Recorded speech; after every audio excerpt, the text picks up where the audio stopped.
안녕하세요. 오늘도 사연살롱을 찾아주셔서 감사합니다. 저는 분당에 사는 30대 중반의 여성이에요. 제가 사연을 보내게 될 거라고는 생각도 못 해봤는데요. 사연을 들으면서 저와 비슷한 경험을 하신 분들이 있다는 걸 알고 이렇게 용기를 내게 되었어요. 저는 상견례를 앞두고 결혼을 취소한 일이 있었어요.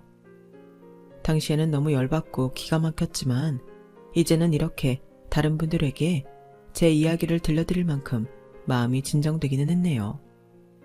속상하고 다시는 하고 싶지 않은 경험이었지만 마지막에 한 방 먹여줄 수 있어서 속 시원했던 이야기를 지금부터 시작할게요. 저는 원래 공부밖에 할 줄 아는 게 없는 아이였어서 유일하게 할 수 있는 게 공부를 잘해서 부모님께 칭찬받는 거였어요.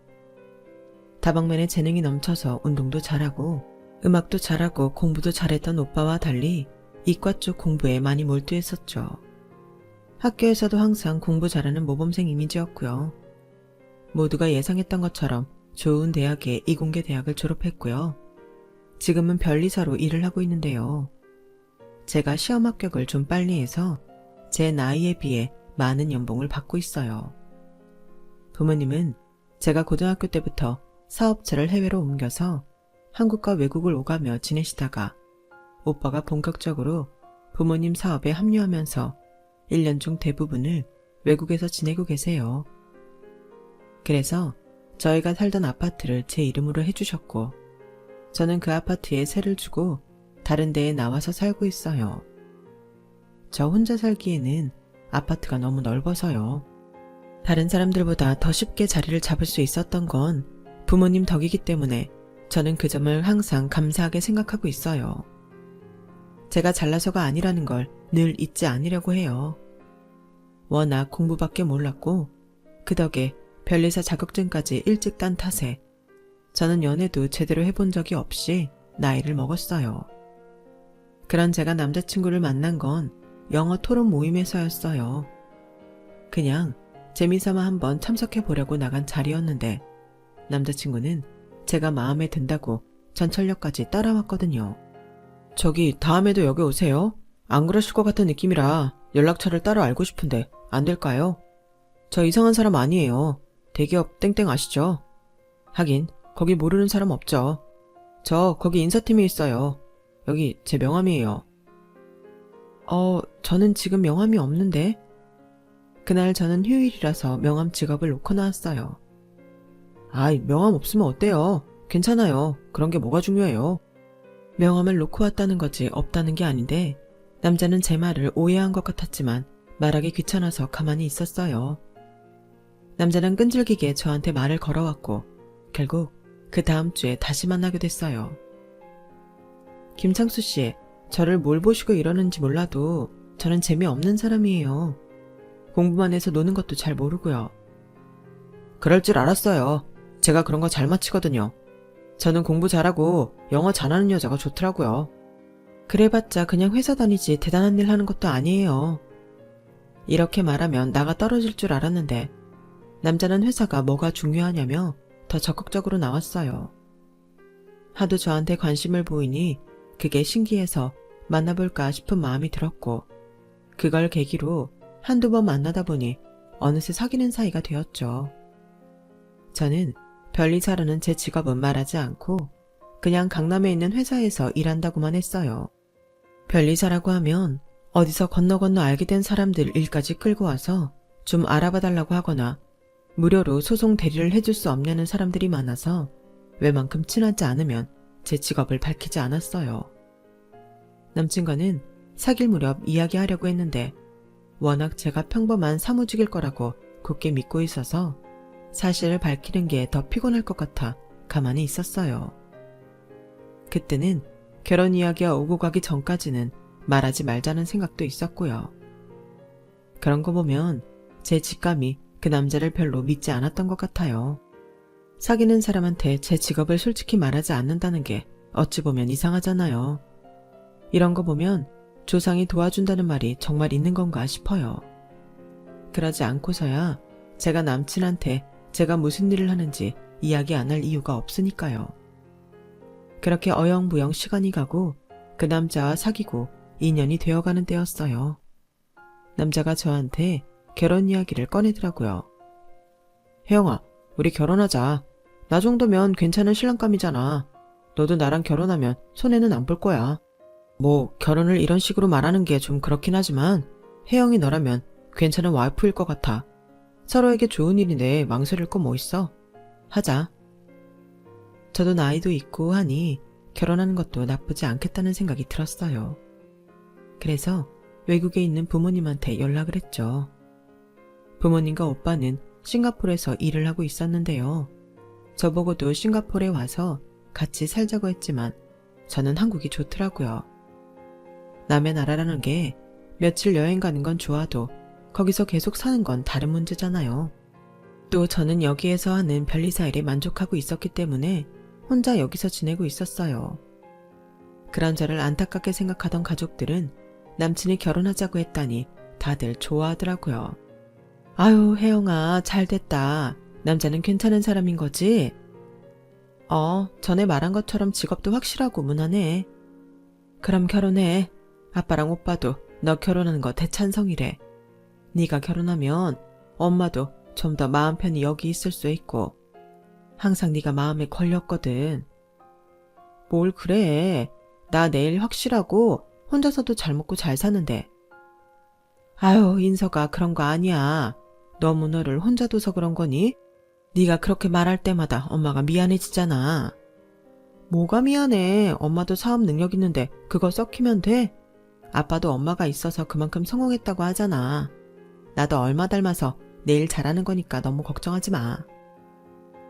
저는 집안 식구들이 다 이렇게 좋아하는 결혼이라면 하는 게 맞겠다 싶어서 남친에게도 알겠다고 했어요. 남친은 너무 좋다며 신나서 말하다가 언제 인사할지 묻더라고요. 그럼 나 너네 집 언제 갈까? 부모님 한국 언제 오셔? 전에 해외에 계신다고 했잖아. 부모님 한국에 잘 안 오셔. 내가 먼저 창수씨네 인사드리고 부모님하고 오빠 스케줄 되는 대로 상견례해도 괜찮고. 그럼 그렇게 할까? 나 되게 긴장하고 있었는데 갑자기 맥이 풀리네. 상견례 날 잘 보이게 지금부터 연습해둬야겠다.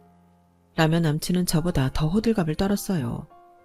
대신 남친은 저희 부모님과 영상통화를 했고 저를 잘 부탁한다는 말에 염려 말라며 자기한테다 맡기라고 큰 소리도 치더라고요. 지금 생각해보면 그 말이 얼마나 값어치 없는 이빨린 소리였는지 참 더덥게 느껴지네요. 거기까지는 잘 넘어갔는데 문제는 남친 어머니였어요. 남친 어머니는 제가 집에 찾아가기로 한 날도 아닌데 저를 보자며 회사 근처로 왔더라고요.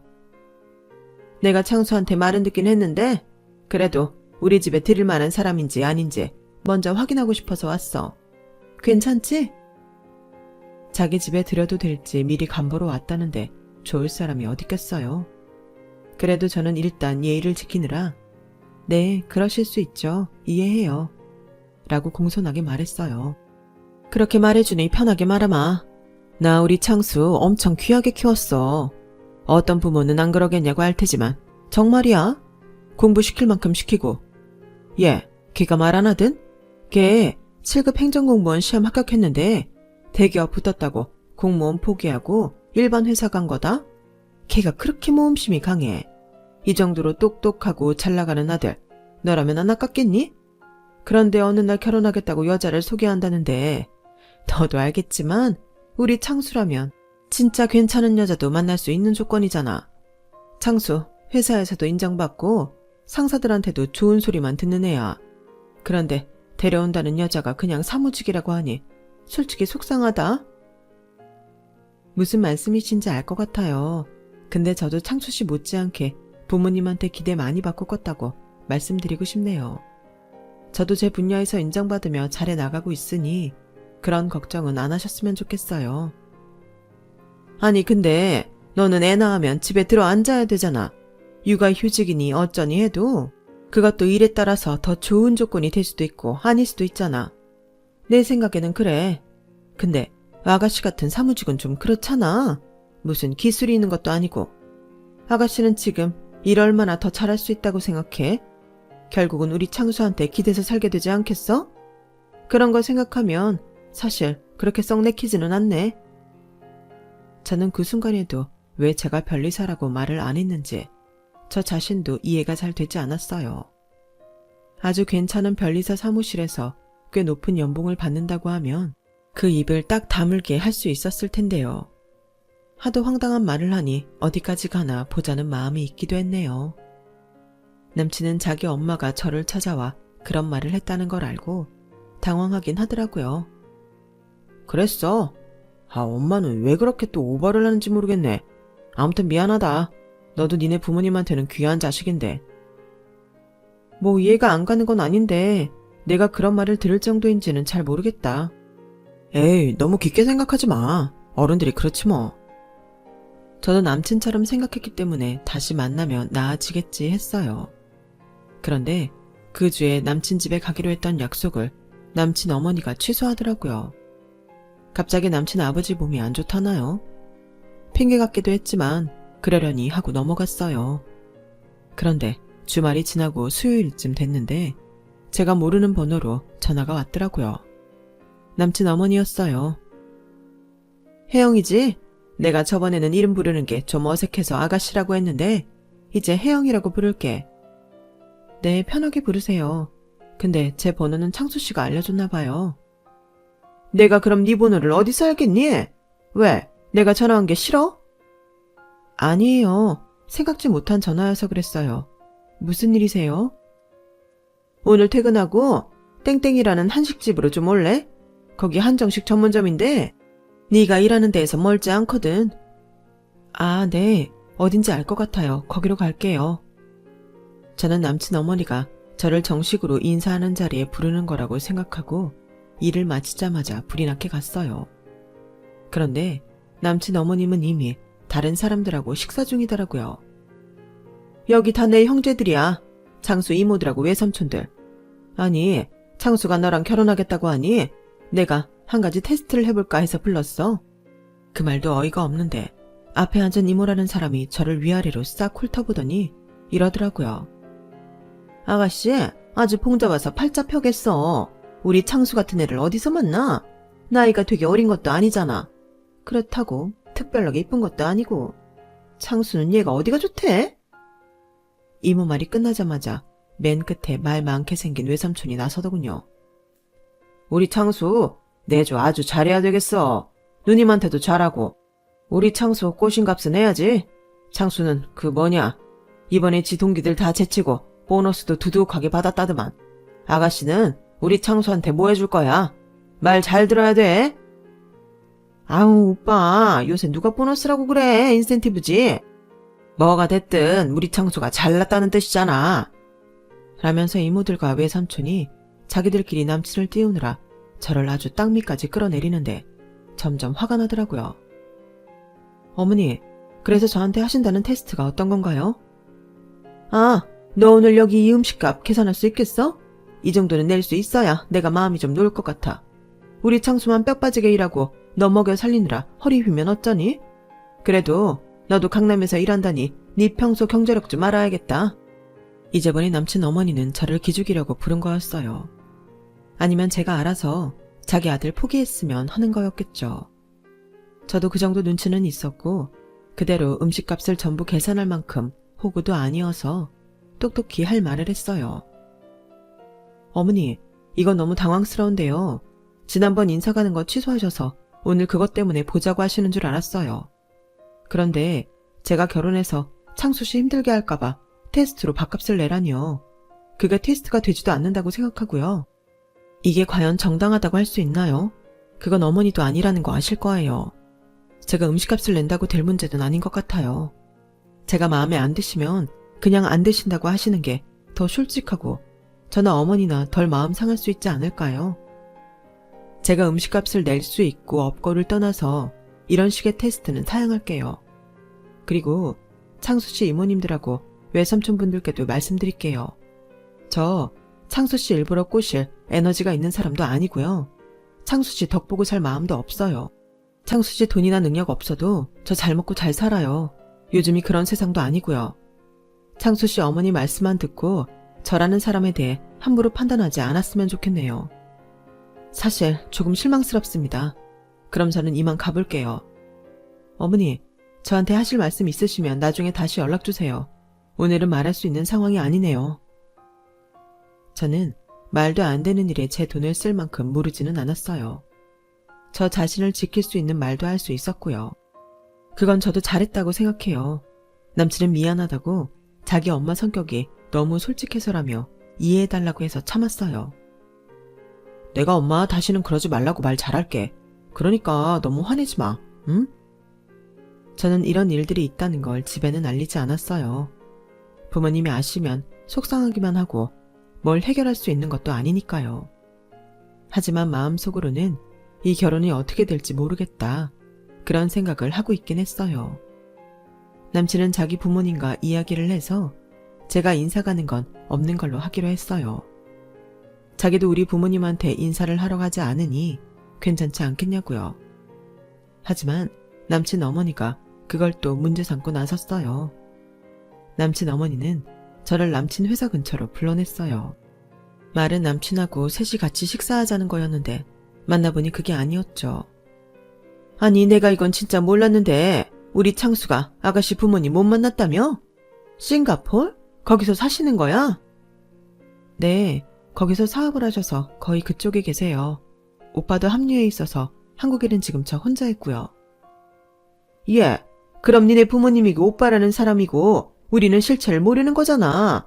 그걸 우리가 어떻게 믿어야 돼? 상견례 날짜 잡히면 그때는 꼭 온다고 하셨어요. 오빠도요.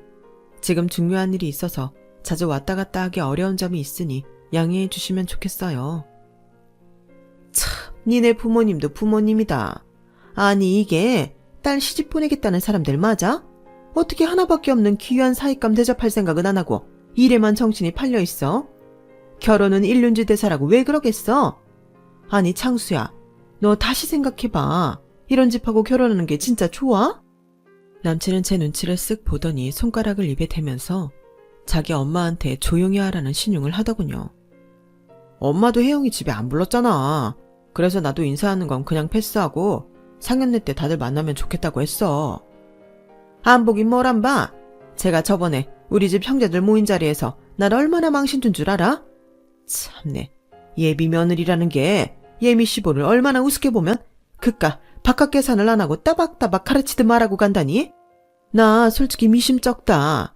네가 돈 얘기에는 그렇게 펄쩍 뛰고 깐깐하게 굴고 니네 가족도 뒤로 감춰두고 안 보여주는 거 너 뭐 있지? 지금이라도 바른 대로 말하면 좋겠는데? 저는 너무 당황해서 얼굴에 열이 오르더군요. 무슨 말씀이세요? 저는 감춘 것도 없고 가족들 안 보여드리는 것도 아니에요. 궁금하시면 제 휴대폰에 저희 부모님과 오빠 사진이랑 다 보여드릴게요. 그리고 그날 바깥 계산이요. 제가 창수 씨한테 기대 살까봐 경제력 테스트 한다는 거였잖아요. 제가 왜 그런 말도 안 되는 일에 돈을 써야 하죠? 아무리 돈이 많아도 그런 식으로 돈을 쓰는 건 아니라고 생각해요. 제가 어머니하고 어머니 형제분들에게 대접해야 될 일이 있으면 먼저 초대해서 편하게 모실 생각은 있지만 그런 건 아닌 것 같아요. 혜영아, 너도 좀 가만히 있어. 왜 불난 집에 부채질을 하려고 해? 조용히 지나가면 될 일을 왜 말대답을 해서 일을 키우냐고. 라는 남친 말에 저는 어이가 없었어요. 이게 내가 아무 말도 안 한다고 해결될 일은 아니잖아. 일방적으로 나를 의심하고 계신 상황이고 지난 일도 다 내 잘못으로 뒤집어 씌우시는데 그런 건 바로 잡아야지. 라고 하자 남친 어머니는 자리에서 벌떡 일어나 됐다. 네가 똑똑하면 얼마나 똑똑하다고 내 아들 앞에서 그렇게 미주알 고주알 떠들어대니? 장수가 말하면 그런가 보다 하고 말아들어야지.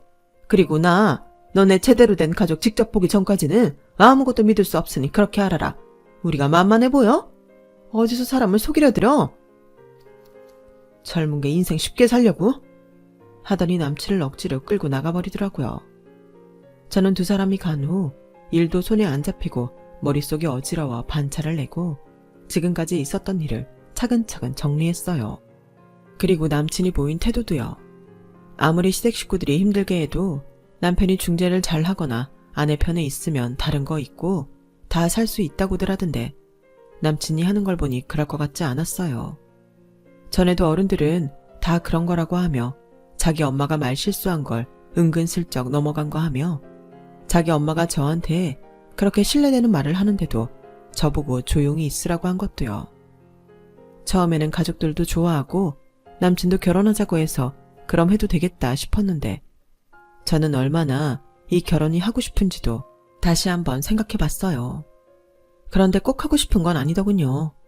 제가 원해서라기보다 주변 상황에 이끌려 어영부영 지금까지 왔다는 게 확실해지고 나서야 저는 어떻게 해야 할지 알겠더라고요.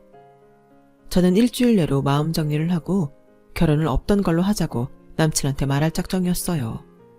그리고서 집에 돌아와 지하 주차장에 차를 세우고 엘리베이터를 타려는데 어디서 뭔가 소곤소곤 소리가 들리는 거예요. 안 들으려고 해도 조용한 주차장에 소리가 울리다 보니 그냥 들을 수밖에 없었는데요. 내용이 기가 막혔어요. 여기가 땡땡 아파트인데 일단 들어오기는 까다롭네요. 저는 경비원한테 그 여자 일행이라고 이모가 보내준 사진까지 보여주고 겨우 들어왔거든요. 여기 사는 건 맞는 것 같아요. 평수는 그렇게 크지 않아요. 여자 이름이 신혜영 맞죠? 제가 엘리베이터 같이 타고 호수 확인한 다음에 그 여자 우편함 한번 뒤져볼게요. 지금 뭐 하시는 거예요? 누구세요? 제가 그 통화를 하고 있는 남자 뒤에서 나타나자 남자는 기겁을 하며 핸드폰을 뒤로 숨기더라고요. 지금 제 이야기 한 거 맞죠? 저 따라서 여기 몰래 들어왔고요. 왜 이런 짓을 해요? 아니, 제가 뭘 어쨌다고 그래요. 왜 남의 통화는 함부로 엿들어요? 진짜 이상한 사람이네. 이거 사생활 침해예요. 진짜. 요새 왜 이렇게 적반하장인 인간들이 많아? 사생활 침해? 그건 당신이 먼저지. 여기 CCTV만 돌려봐도 다 나올걸? 당신 지금 신고당하고 경찰서 가고 싶어? 그렇게 말하면 내가 무서워할 줄 알아? 말은 그렇게 하지만 남자 눈동자가 떨리게 웃길래 저는 아주 쐐기를 박았어요. 나 변리사거든? 변리사가 뭐하는 사람인 줄은 알지? 특허권 분쟁 조정도 하고 등록도 해. 그래서 법정 대리도 많이 맡는다고. 그 말은 내가 법조계에도 아는 사람 많다는 뜻이야. 어디 지금 나랑 경찰서 한번 가볼래? 그게... 참... 그러게 이모는 왜 나한테 이런 걸 시켜서... 남자는 울상이 돼서 저한테 술술 다 불더군요. 자기 이모가 아들하고 결혼할 여자 뒷조사를 해달랬다나요. 바로 남친 어머니였어요. 자기가 백수인데 이것만 잘해주면 몇 달 일 안 해도 될 만큼 돈을 두둑하게 주겠다며 부탁했다는 거였어요. 아니, 여자가 신원도 확실하지 않은 것 같고 집안 식구들이 다 해외에 있다는 둥 말도 안 되는 소리를 한다고 쫓아다니면서 뒤를 캐달라고 하잖아요. 마침 전 돈이 필요하고 근데 첫날부터 들켜버렸으니 원. 에휴. 이 남자도 그렇고 남친 집안은 어쩐지 사람들이 다 정상이 아니라는 생각이 들었어요. 어쩌면 남친도 자기 본 모습을 저한테 숨기는 건 아닐지 그런 의심도 처음 하게 됐고요. 저는 남자한테 제안을 하나 했어요. 알았어요. 오늘 일 일단 어머니한테는 말씀드리지 마세요. 그냥 여기 사는 건 맞다고 그 얘기까지만 하고 모른 척 넘어가주면 제가 그분이 드린다는 돈보다 더 드릴게요. 그렇게 해주실 수 있어요? 그러자 남자는 선불로 얼마 정도의 돈을 원했고 저는 그 자리에서 이 일에 대해 발설하지 않겠다는 각서를 작성해서 사인을 받은 후 바로 선불을 보냈어요. 자기가 말한 액수가 적지 않은데 제가 바로 돈을 쏘니 그 남자 눈이 휘둥그레지더라고요. 내가 변리사라는 거 잊지 말아요. 각서대로 조용히 있지 않으면 그쪽도 나중에 크게 후회할 일 생겨요. 알았어요. 이 정도 돈 바로 주실 정도면 나머지도 걱정 안 해도 되겠다 했어요. 사실 이모는 약속을 잘 지키진 않거든요. 라더니 신이 나서 가버리더군요. 저는 완전 열이 받아버렸고 집에 들어가자마자 오빠한테 먼저 연락을 해서 지금까지 있었던 일을 다 말했어요. 화가 잔뜩 난 오빠는 바로 한국에 올 비행기 티켓을 알아본다고 하더라고요. 와, 진짜 어이없는 사람들이네. 지금 엄마 아빠 다른 지역에 가셨으니까 이따 오시면 말씀드릴게. 저는 그렇게 말을 한 후에 남친에게 가서 이번 일을 따지려고 했어요. 그래도 남친한테는 자기 엄마가 어떤 사람인지 알게 해줘야겠다고 생각했거든요. 남친에게 전화를 했더니 아직 밖이라길래 제가 먼저 집에 들어가 있겠다고 했어요. 남친 현관문 비밀번호는 알고 있었거든요. 마음이 급해 서두르다 보니 원래 약속한 시간보다 30분은 먼저 도착했어요. 무심코 오피스텔을 들어가려다 뒤쪽을 봤는데 남친이 오피스텔 건물 뒤쪽에 편의점 파라솔에 앉아서 스피커폰으로 해놓고 자기 엄마와 전화통화를 하고 있더라고요. 남친은 양손으로 맥주랑 안주를 먹느라 정신이 없었어요. 남친 어머니와 남친의 대화는 정말 경악 그 자체였어요. 내가 지금 경호한테 단단히 걔 감시하라고 했으니까 조금만 기다려봐라. 그럼 정체가 나오겠지. 아니, 뭐 엄마 마음은 알겠는데 이렇게까지 하면 혜영이 걔도 기분 나쁠 거 아니야. 지금 걔 기분이 중요하니? 네가 어떤 사람하고 결혼할지가 달렸는데 기분 같은 건 나중에 생각해도 돼. 혜영이가 거짓말할 애로는 안 보이는데 걔네 부모님 진짜 사업하시는 것 같아. 너 그러다가 꽃뱀한테 걸린 거면 어쩌려고 그래. 네가 어떤 앤데 어디서 굴러먹은지도 모르는 애랑 덥석 결혼을 한다고 그러는 거야. 더 잘 알아봤어야지. 나도 아무 생각 없이 그런 거 아니야. 걔 정도면 성격 무난하고 부모가 사업도 하니 나도 덕볼 수 있잖아. 네가 덕을 볼지 사기를 당할지 모를 일이다. 너는 지금도 여자 소개시켜준다는 사람 널렸어. 그럼 혜영이보다 더 괜찮은 여자를 소개시켜 주든지. 그래야 나도 마음 편히 이 관계를 어떻게 해보지. 걔네 부모님에 대해서도 더 따져볼 수도 있고. 그게 아니니까 나도 어정쩡할 수밖에 없잖아. 솔직히 혜영이처럼 만만한 여자 만나기 쉽지 않다고. 알았어. 너 순정이 하지 말지? 순정이가 저번부터 너 보여주고 싶다던 여자 있었어. 초등학교 앞에서 미술학원 한다더라. 얘, 너 차라리 그런 게 나아. 애들 상대로 가르치는 건 꾸준히 돈 들어온다? 그럼 만나볼 자리 마련해봐. 그 여자 만나서 괜찮으면 나도 혜영이 깨끗하게 정리할게. 더 이상 듣고 말고 할 것도 없었어요. 남친의 속내를 다 알게 된 저는 오히려 남친 어머니가 이렇게 자꾸 딴지를 걸고 사람 열받게 한 게 고맙기까지 하더라고요. 확실하게 콧대를 꺾어놓고 결혼을 파토낼 결심이 섰으니까요. 제가 무슨 생각을 하는지 모르고 있던 남친 어머니는 저한테 전화를 해서는 이런 뚱딴지 같은 말을 했어요. 얘, 너 나랑 창수한테 외제차 한 대씩 해줄 수 있니? 이건 혼수 아니고 그냥 선물로 하는 거야. 네가 혼수랑 외제차 2대 할 수 있다고 하면 니네 부모님 사업하는 거랑 네가 창수 등골 빼먹지 않고 살 수 있다는 거 믿어주마. 안 그래도 저한테 말씀하신 것들 때문에 드릴 말씀이 있거든요. 그래서 이번 주말에 좀 배웠으면 해요. 창수 씨한테도 얘기할게요. 그렇게 주말에 약속을 잡아놓고 저는 오빠와 부모님 입국을 기다렸어요. 주말까지 기다리는데 시간이 왜 그렇게 안 가던지요. 저는 빨리 주말이 와서 그 사람들 기죽는 모습도 보고 싶었고 제 결혼 이야기를 끝내기만을 바라보고 있었어요. 드디어 주말이 되어 제가 먼저 약속 장소에 나가 있었죠. 그랬더니 조금 있다 남친과 그 어머니가 왔더라고요. 남친 어머니는 앉자마자 다짜고짜 이렇게 말을 했어요. 네가 드디어 본색을 드러낼 결심을 한 모양이구나. 그래, 혼수 따로 하고 외제차 2대까지 해내라고 하니 이제 정신이 번쩍 들지? 너 혼자 사는 아파트 그거 전세라며. 뭐 지 아파트인 척 할 때부터 우습다 생각했다. 아무리 25평짜리라고 해도 땡땡 아파트를 젊은 애가 갖고 있겠어? 창수 너 이 엄마한테 고맙다고 평생 절하고 살아. 저런 새빨간 거짓말이라는 사기꾼 같은 년 떼어내줬잖아. 혜영아, 난 네가 부모님 사업하신 데서 적어도 집 하나는 네 이름 앞으로 되어 있을 줄 알았는데 좀 실망이야. 아, 그랬어? 집도 있고 만만해 보이는 여자랑 살면 평생 부려먹으면서 편하게 살 줄 알았는데 그게 아니라서? 얘 말하는 꼬라지 봐라. 아주 웃기지도 않네. 네가 우리 애한테 꼬리치고 사기까지 치려고 했으면서 이게 무슨 말도 안 되는 소리야. 저는 아무 말 않고 두 사람 앞에 서류를 내보였어요. 바로 제 이름으로 되어 있는 강남 아파트 부동산 서류였죠. 두 사람은 그걸 보더니 놀란 눈으로 저를 쳐다보더군요. 네, 그게 제 거예요. 부모님이랑 같이 살던 집인데 싱가포르로 나가시기 전에 저한테 물려주셨거든요. 저는 그 집이 너무 커서 혼자 청소하기도 힘들고 감당 안 돼서 지금 세주고 있고요. 제 집은 왜 전세로 사냐고요? 뭐하러 이중으로 재산세를 내고 살아요? 전세에 들어간 돈은 얼마든지 나중에 제가 돌려받을 수 있는 돈이고 세금도 내지 않아도 되니 그렇게 한 거죠. 남친은 침을 꿀꺽 삼키며 말을 더듬더군요. 혜영아, 이게 정말 네 거면 그럼 니네 부모님은? 그때 부모님하고 오빠가 저희 자리에 나타났어요. 아빠가 무서운 목소리로 꾸짖듯 말씀하셨죠. 그래, 우리 진짜 싱가포르에서 사업하네. 그게 그렇게 못 믿어왔나? 엄마도 잔뜩 화가 나서 두 사람을 매섭게 쏘아봤어요. 내가 딸내미 빨리 결혼시키려다 아주 이상한 집안하고 엮일 뻔했어. 저쪽에서 말하는 거 듣고 있자니 열받아서 원. 이보세요. 저희가 사업하는 게 궁금했으면 제 딸한테 저희와 이야기할 수 있겠냐고 물어보셔도 되잖아요.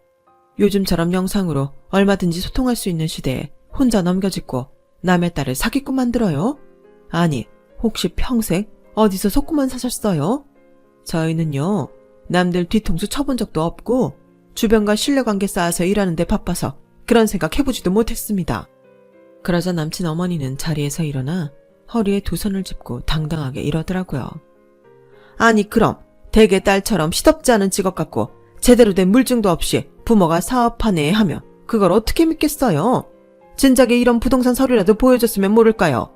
그리고 지금 댁들이 나타나서 이렇게 말한다고 그게 사업한다는 증거가 됩니까? 남친 어머니 말에 오빠가 대응했죠. 그러실까봐 오늘 이 자리로 모셨는데요.